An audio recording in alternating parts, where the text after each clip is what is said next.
Jesús dijo: el que oye mis palabras y las hace, lo compararé a un hombre prudente que edificó su casa sobre la roca. Prepara tu corazón para recibir la santa palabra de Dios. Estará llena de consejos prácticos para tu vida diaria. Así que escucha con atención y aplica el consejo que Dios tiene para ti hoy. Bendiciones.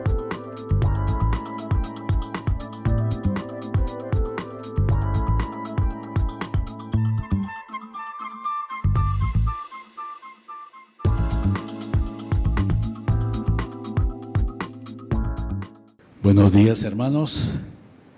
Que el Señor les siga bendiciendo abundantemente. Esta mañana quisiera compartir algo con ustedes, pero antes de iniciar, quisiera contarles que este tema que voy a compartir hoy fue de alguna manera inspirado por nuestro pastor. Él no lo sabe, pero pude en un momento, en una reunión que teníamos, discernir una preocupación de él, y trataré la manera de hablar sobre esa preocupación de él, con un tema que le he llamado seguidores. Yo le voy a explicar más adelante de qué se trata esta preocupación. No lo quiero dejar con la duda. Pero quisiera arrancar con una escritura que se encuentra en Lucas capítulo 9. Si usted tiene su Biblia, la puede buscar y seguir la lectura conmigo. El libro de Lucas capítulo 9, versículos 23 al 24.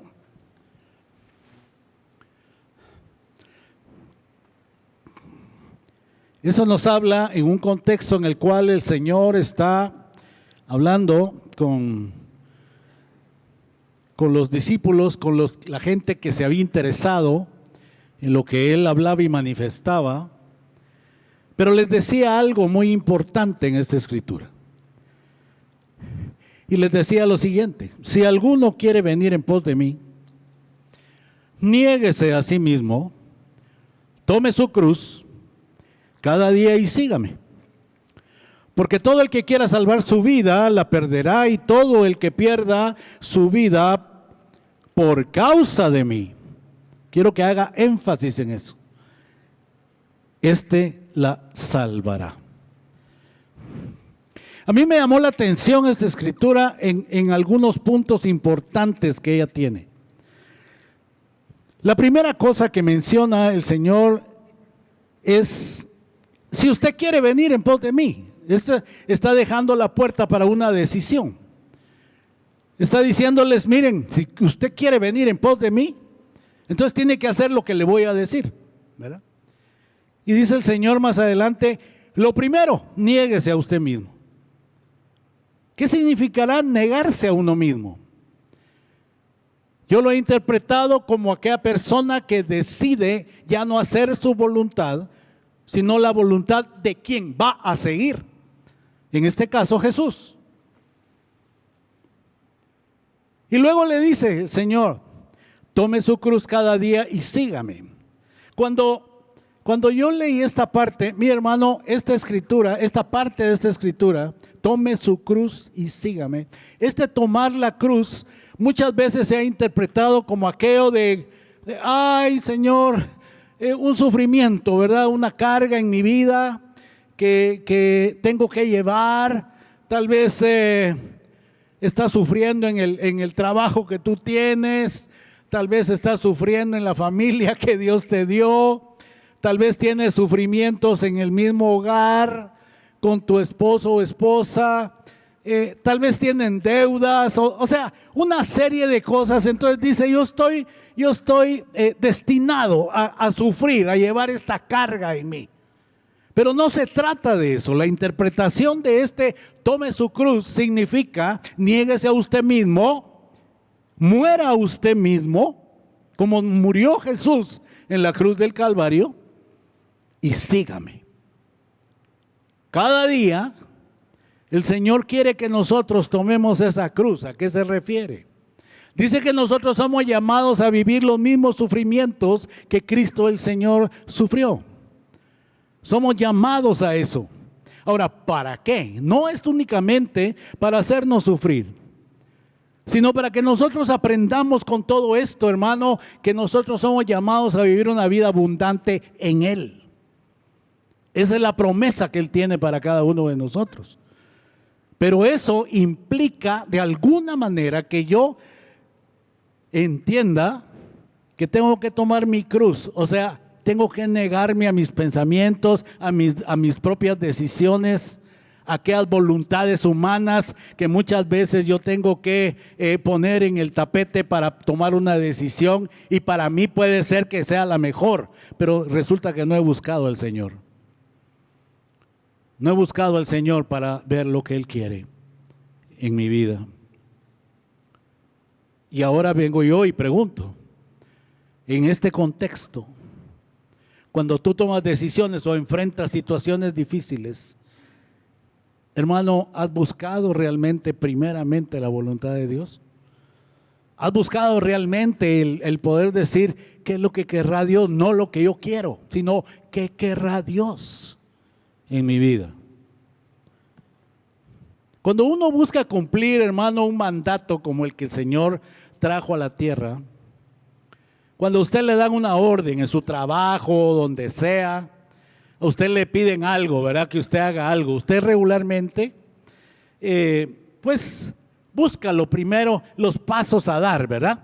Si es la compra de algo, pues dice, bueno, lo que yo necesito primeramente es el dinero. Si yo no tengo el dinero, no lo puedo comprar. Pero así, cuando uno recibe algo en la vida, uno siempre automáticamente, yo no sé si a usted le pasa, pero yo pienso, ¿verdad?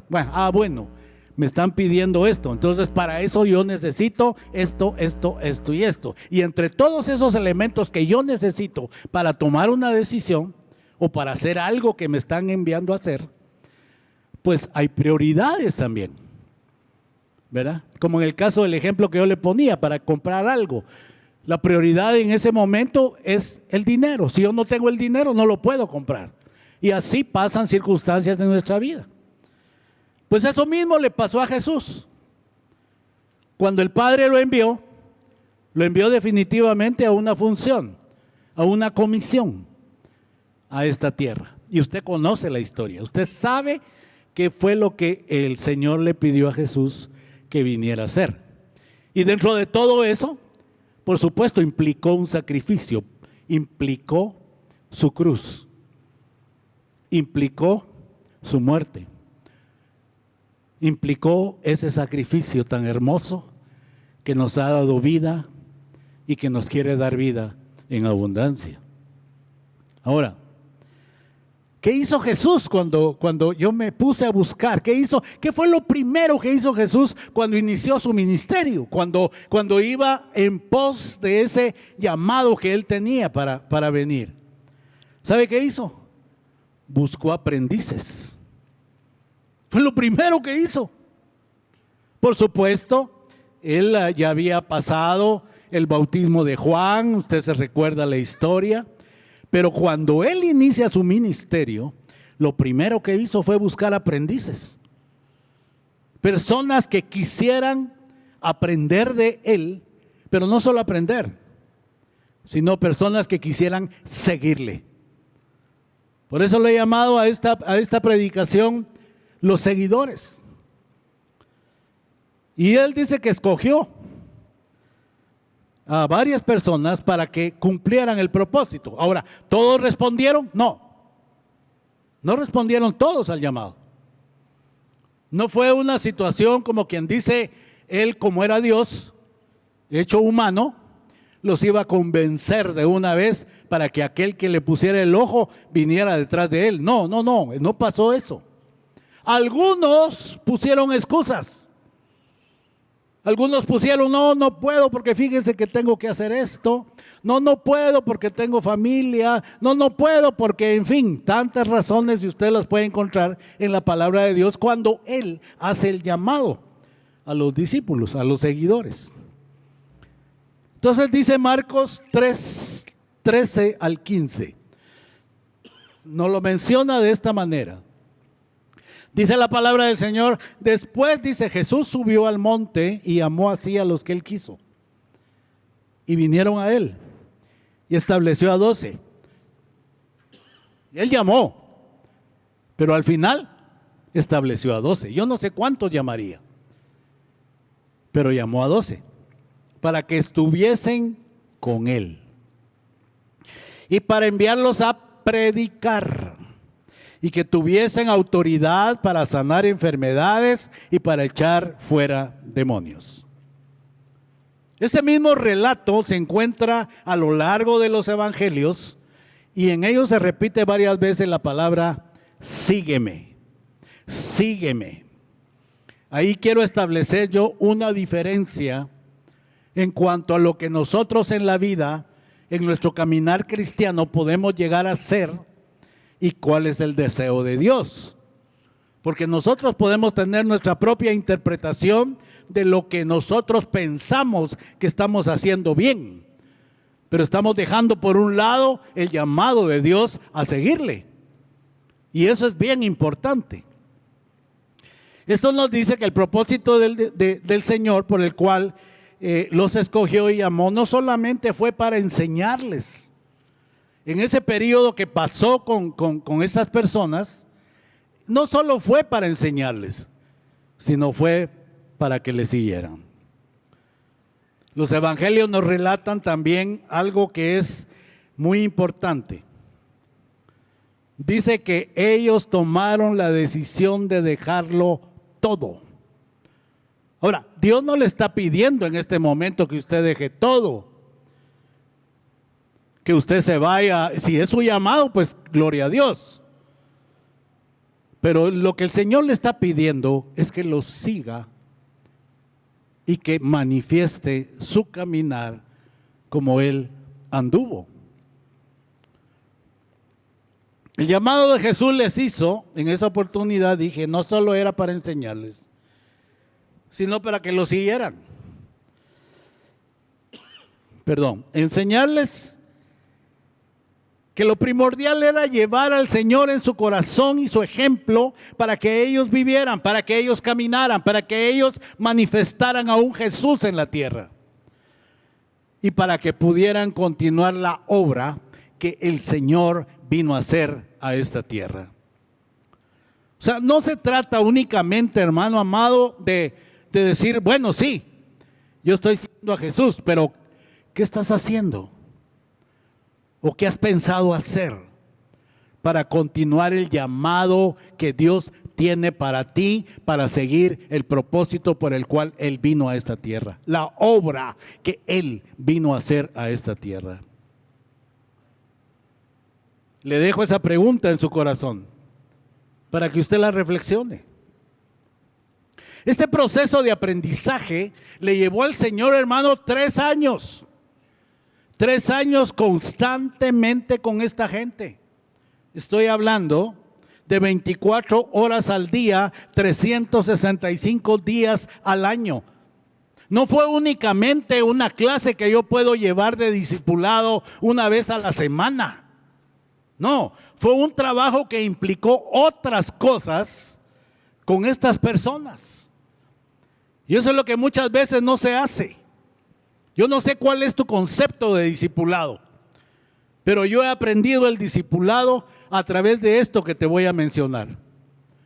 Cuando estos seguidores, cuando estos aprendices dijeron, sí, queremos estar contigo. La pregunta es, ¿cuál es el epílogo entonces? ¿Cuál es el final entonces de las personas de este trabajo que el Señor había iniciado con ellos para seguirle?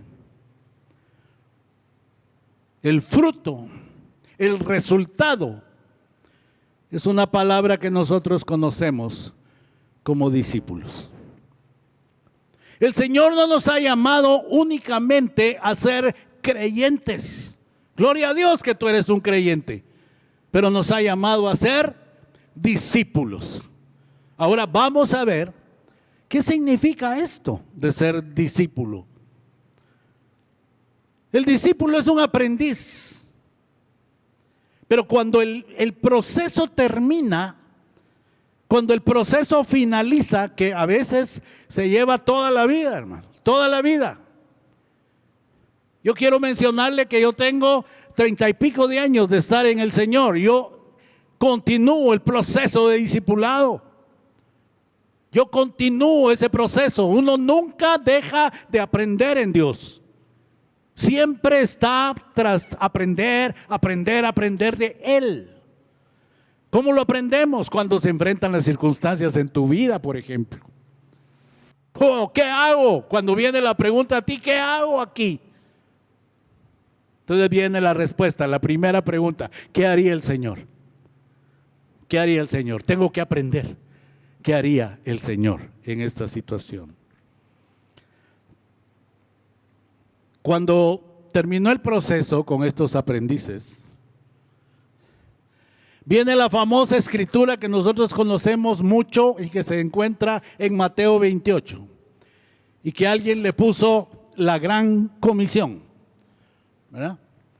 Pero muchas veces esa escritura, cuando dice por lo tanto, ese por lo tanto a mí me pone en alerta, hermano. ¿Por qué? Porque es como que el Señor dijera: este es el sello. Este es el sello de lo que yo he trabajado con ustedes. Esta es la esencia de lo que yo quiero de ustedes. Por lo tanto, dice, id, no está pidiendo por favor, está dando un mandato. Id y haced discípulos. ¿A quiénes? Ahí dice: a todas las naciones. ¿Qué son las naciones sino hombres? Dice la misma palabra. Id y haced discípulos a las naciones. Ese es el mandato que se encuentra en Mateo 28. Pero el discipulado muchas veces se ha tomado única y exclusivamente para poder decir: sí, le voy a enseñar evangelismo a este hombre o a esta mujer, y que vaya a predicar y que vaya a ganar almas para Cristo. O le voy a enseñar a orar para que ella se vuelva una intercesora. Hermano, es más que eso. Es más que eso. El discipulado es aprender la vida de Jesús y vivirla. Y vivirla. Y en ello se encuentra encerrado la enseñanza, por supuesto que se encuentra ahí. Pero el día de hoy el concepto de discipulado se ha entendido de otras maneras, ¿verdad? Por lo tanto, yo hoy quisiera que reflexionáramos un poco en el trabajo que le toca, en este caso a la iglesia, en el área del discipulado.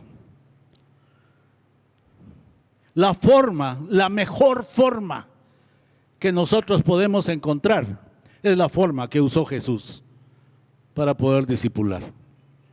Podemos tener muchos instrumentos, muchas herramientas muy buenas, pero hermano, no hay como la forma en que Jesús mismo realizó el discipulado con sus discípulos. Este trabajo implicó 4 cosas importantes en el trabajo que Jesús hizo. ¿Y qué es lo que desea Él? Que nosotros sigamos el mismo ejemplo que Él hizo con sus discípulos. ¿Para qué? Para formar más discípulos de Dios. Este trabajo implicó, le decía, 4 elementos muy importantes. La primera se encuentra en Marcos capítulo 3, versículo 14. Y aquí lo enfatiza de una manera muy especial cuando dice: y estableció a 12 para que estuviesen con él. Imagínese usted, lo que estaba haciendo el Señor en ese momento era estableciendo una relación personal con esta gente. No se trataba únicamente de un maestro que estaba ahí enfrente de sus alumnos y los alumnos tomando nota. No, Él vivía con ellos. Él caminaba con ellos. Él estaba constantemente viendo sus problemas, viendo sus debilidades, viendo sus flaquezas y tratando de aconsejarlo, tratando de llevarlo en ese plan para hacerlo un discípulo, es decir, para ser un seguidor de Jesús, es decir, para que pudiera tener la vida victoriosa que Jesús logró en la cruz del Calvario. Tuvo una relación muy personal, muy personal. Actualmente, hermano, yo puedo meterme al internet y puedo encontrar ahí un sinfín de cursos de discipulado. Puedo encontrar un montón de material. Y la mayoría es bueno, está bien. Pero resulta que el discipulado no solo se lleva a través de una enseñanza de escuela o de aula. La enseñanza también se lleva a través de una relación personal. De una relación personal. En donde yo establezco, repito, un estar con Él. Estar con mi maestro. Que fue lo que los discípulos hicieron. Por supuesto, el segundo elemento que implica el discipulado es la instrucción. Mateo 11, 29 al 30 nos lo enfatiza de la manera siguiente. Dice el Señor, aprended de mí. Aprended de mí, no de otro, aprended de mí. Cuando el Señor estableció primeramente la relación con ellos, usted se recuerda el recorrido que el Señor hace con sus discípulos y entonces les dice, ¿verdad? Vengan a ver dónde yo duermo. Vengan a ver las necesidades que yo tengo. Yo no tengo ni una piedra, dice, donde recostar mi cabeza. Eso entablaba una relación muy personal con ellos. ¿Por qué? Porque no estaban conociendo a un hombre que se las podía de todas. No, estaban conociendo a un Dios hecho hombre que tenía necesidades en la tierra, pero que estaba haciendo su labor, que estaba cumpliendo la función que Dios le había dado para que trajera a esta tierra. Con humildad, con amistad. Yo me ponía a pensar en este momento cuando estábamos aquí en la alabanza. No lo dice la palabra, pero en una parte de la historia bíblica se relata cómo el Señor alababa junto con sus discípulos. Se ponía, dice la historia, que Jesús se ponía con ellos tomados de las manos y hacían ruedas. Y danzaban y alababan al Señor. Imagínese usted, ¿cómo sería de lindo ese momento en que el maestro estaba al nivel de ellos, adorando a Dios, con humildad, con mansedumbre, con una sencillez de corazón que Él nos enseñó a tener. Entonces, hermano, el punto aquí era, primero, establecer una relación personal con sus aprendices. Yo me recuerdo hace años un ministerio que hizo algo, fíjense hermanos, que a mí me llamó la atención. Resulta que uno de los miembros del ministerio tenía una propiedad muy grande, muy grande. Y entre esa propiedad tenía 10 casas eran, yo me recuerdo de esas 10 casas. Y resulta que el dueño dispuso la propiedad completa en manos de los que ese entonces eran los que querían discipular a los hermanos. ¿Y saben qué hizo? Les cedió las casas para que los hermanos fueran a vivir ahí y tenerlos cerca para que pudieran ejercer ese discipulado, esa preparación. Imagínense usted, 10 familias viviendo en la misma área. Ahí podían darse cuenta de sus propias necesidades. Ahí se daban cuenta de que necesitaban esto, necesitaban el otro. Cómo estaban ellos guiando a sus hijos. Era una cosa así, muy, si usted quiere, para esos tiempos muy loca. Pero tenía un propósito. Y era discipular a estas familias. Y de ahí ellos salían a discipular a otros. Entonces entablaba una relación a este nivel, por supuesto, con una instrucción. Aprended de mí. Pero también, hermano, tenía un tercer elemento. Y es el elemento que a veces no nos gusta. El compromiso. Lucas 9, 23 al 24 lo enfatiza de esta manera, le decía yo. Decía a todos, si alguno quiere venir en pos de mí, niéguese a sí mismo. Eso implica un compromiso. Es decir, sí, yo me comprometo. Yo me comprometo y me someto a la enseñanza del Señor para poder vivirla. A eso me comprometo. Yo me comprometo a eso. Pero sabe, en una ocasión, Luis Palau, de esto hace muchos años atrás, a Luis Palau le oí una frase que en ese tiempo en la iglesia, como que no muy se creía, no muy se alarmaba por lo que se decía. Y él dijo en una oportunidad, ¿sabe qué, hermano? Dijo, la realidad es que las iglesias están llenas de creyentes, pero muy pocos discípulos. Muy pocos discípulos. Gente comprometida a vivir la palabra de Dios.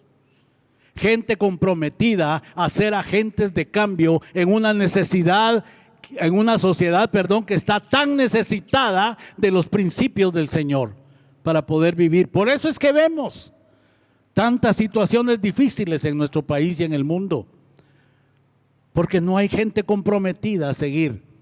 Aló, y si alguno le estoy hablando, también es en el ámbito de la iglesia. Perdone que se lo diga, pero muchas veces nos encontramos con hermanos que sí son fieles a venir a la iglesia, son fieles a dar sus diezmos, sus ofrendas, todo lo que usted quiera. Pero muy pocos están comprometidos con vivir afuera de estas cuatro paredes la palabra de Dios. Muy pocos. Muy pocos pueden hacer defensa del evangelio con su vida. Muy pocos pueden dar testimonio de la obra que ha hecho el Señor en sus vidas, transformándolos, haciéndolos entonces no solo entes transformados, sino agentes de cambio en una sociedad, como le decía, que tiene tanta necesidad de Dios en este momento. Y un cuarto elemento, una demanda de señales. Estas señales se refieren a aquellas marcas que deben caracterizar al verdadero discípulo de Cristo. Juan 8, 31, 32 nos dice al respecto. Dijo entonces Jesús a los judíos que habían creído en él: si vosotros, oiga bien esto, es una condicionante, si vosotros permanecéis en mi palabra, seréis entonces verdaderamente mis discípulos y conoceréis la verdad. Y la verdad, ¿qué hará? Libre, darte libertad. Él es el eslogan, ¿verdad, Richard, de la universidad? Pero lo que estaba diciendo Jesús en este momento es: tú necesitas darme señales de que realmente has sido transformado. Tú necesitas vivir esas señales, que se vean, que se marquen. Son las marcas del discípulo las que debes manifestar. Hermano, en los tiempos de Jesús, el modelo, oiga bien esto, me llamó mucho la atención. El modelo de educación en los tiempos de Jesús era un modelo que se le llamaba rabino discípulo en los judíos. Y este es el método que vivió Jesús con sus aprendices. Estaba ligado a una relación de compromiso entre el estudiante y el maestro, de que se conocía el método autodidacta, pero este se desaprobaba. ¿Por qué? Porque se podían salir de contexto o podían hacer alguna interpretación mala de lo que se les estaba enseñando. Entonces el método era este: establecían una relación personal y de compromiso con su rabino, con aquel que le enseñaba las primeras cosas de la ley de Dios. Por ello la enseñanza que recibía un discípulo en ese tiempo era mucho más que un estudio académico o un estudio en clase. Pero el discípulo pasaba la mayor parte del tiempo, lo pasaba con su maestro. ¿Sabe? A veces vivía en la misma casa del maestro. A veces los maestros lo pedían para que viviera con él y así aprendiera en esa relación personal que había. Pues esperaba que no solo estudiaran la palabra, sino que también se familiarizaran con un tipo específico de vida. Y aquí vengo al tema de la cultura, ¿verdad? Nosotros estamos en una cultura humana, estamos inmersos en una cultura humana, pero el Señor lo que nos está pidiendo es que nosotros vivamos una cultura cristiana. Si lo quiere entender de esa manera. Y ellos iban en pos de eso, de enseñarle al discípulo a vivir un tipo de vida diferente a lo que se estaba viviendo afuera. Por eso es que los rabinos enseñaban con los preceptos de la palabra de Dios, pero también enseñaban con el ejemplo. Yo puedo dar una enseñanza. Y decir, miren, vamos a aprender hoy sobre la honestidad. Pero resulta, hermano, que yo de repente no estoy viviendo eso.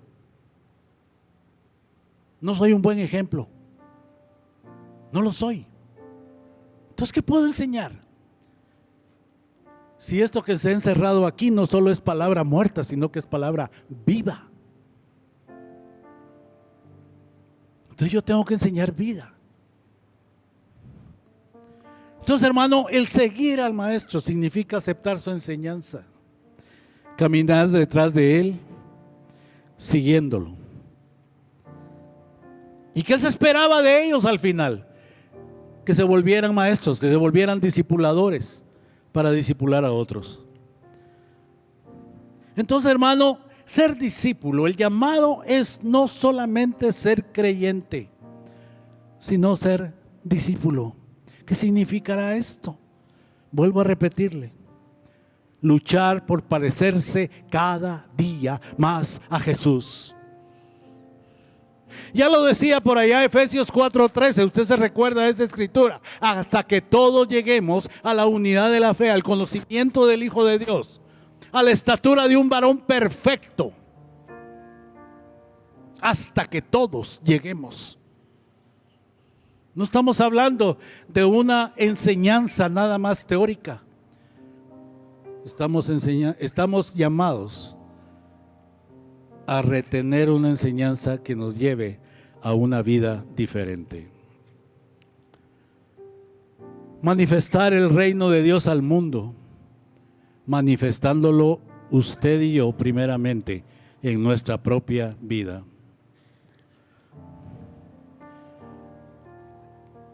Cuando pensaba en la necesidad que mencionaba el pastor en esa reunión, yo me puse a pensar, sí, algo hay necesidad de manifestarlo. Algo hay necesidad de poder decirlo, de poder manifestar esto. Y sabe, solo hay una forma: morir a usted mismo para que entonces el Señor reine completamente. Y entonces será una realidad la escritura de Mateo 28. Ahora tengo algunas preguntas que yo quisiera dejarte en tu corazón después de hablar de esto. ¿Con qué propósito? Con el que tú reflexiones y que tú tomes decisiones. No solamente que reflexiones, sino que tú tomes decisiones. ¿Realmente quieres quedarte como creyente? Es decir, una persona que asiste a la iglesia, recibe su enseñanza, etcétera, etcétera, etcétera, pero que no has experimentado el tomar tu reto de ir más allá cada día en manifestar la vida de Jesús a través tuyo al mundo, empezando por tu casa, empezando por tu hogar, empezando por tu familia. Y aquí le menciono la preocupación del pastor. Él nos decía: hermanos, estoy preocupado porque he visto a muchas personas en la iglesia que no viven lo que han aprendido.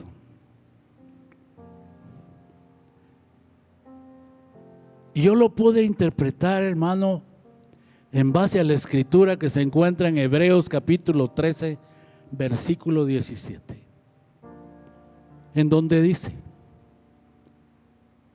que debemos honrar, obedecer a nuestros pastores porque ellos velan por nuestras almas. Es una preocupación del pastor. ¿Y cuántos pastores más no estarán preocupados por lo mismo? Porque nosotros no queremos vivir una vida, hermano, religiosa. No, el Señor no nos ha llamado a esto.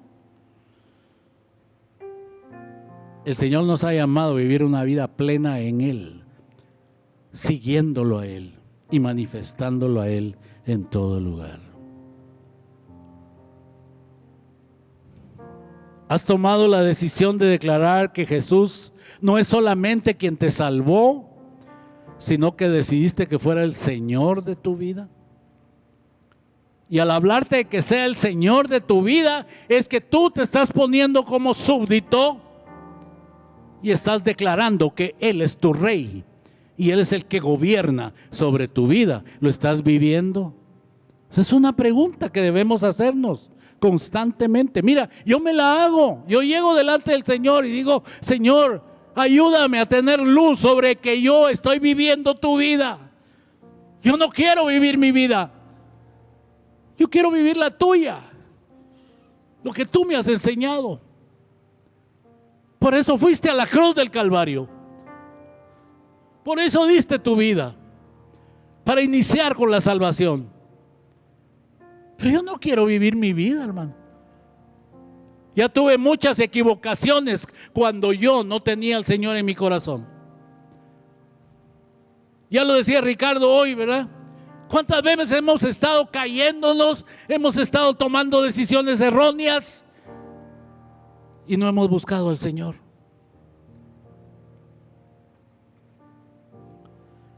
Si has dicho sí a las anteriores preguntas, yo me glorío y me gozo, hermano, con que sí le has dado la gloria a Dios.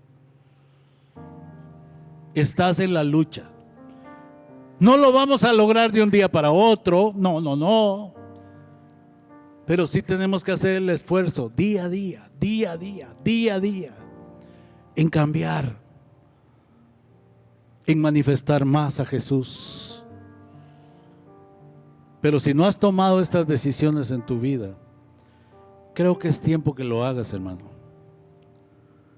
Creo que es tiempo que pares tu viaje, reflexiones y tomes decisiones, para que no sigas siendo un religioso, sino sigas siendo un discípulo y vaya en pos de ser un discípulo de Jesús. Por eso es que el día de hoy quiero invitarte, ahí donde estás, en tu lugar, que si tú no has tomado esta decisión y la quieres tomar, de volverte un discípulo de Jesús, te pongas de pie. no es para mí, no es para el pastor, no, es para Dios. Esto es un compromiso que se traduce en decir, sí, yo quiero, Señor. No he estado viviendo la vida que tú me muestras, pero sí quiero vivirla. Si está en tu corazón tomar esa decisión, lo vas a mostrar poniéndote de pie. Yo soy el primero en ponerme de pie. No es porque esté aquí, sino porque yo quiero seguir viviendo la vida de Jesús. A eso nos llama el Señor. No despreciemos, no desvaloremos el sacrificio que Jesús hizo, dando su vida, lo más preciado, para que nosotros entonces seamos transformados y lleguemos a hacer eso. Gentes, personas que manifiesten en este mundo a Jesús. A Jesús. Ahí donde estás puesto de pie, quisiera orar para que el Señor nos ayude,